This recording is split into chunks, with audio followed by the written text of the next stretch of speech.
What began as a spontaneous mass outpouring of emotion for General Giap has now been honed into a tightly choreographed state funeral. In life, Vong Nguyen Giap had been marginalised, stripped long ago of any positions of power. But in death he remains a potent symbol of a simpler, more heroic age.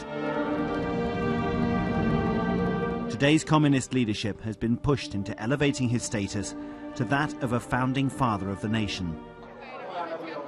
And still the crowds kept coming to this formal farewell, from sunrise until well after dark.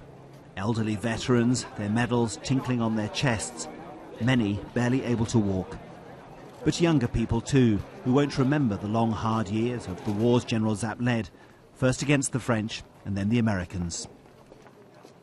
Vong Nguyen Giap was in many ways an enigma, a loyal and doctrinaire communist to the end of his days, and yet a man who was out of favour with the party for much of his life.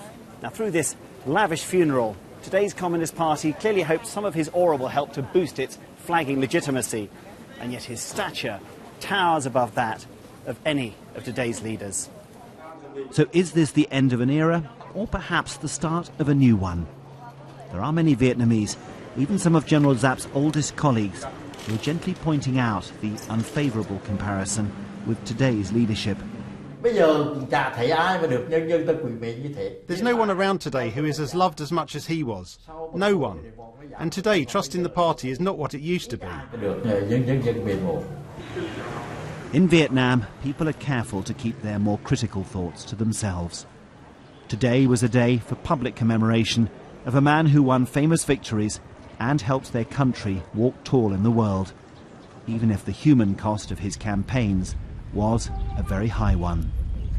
Jonathan Head, BBC News, Hanoi.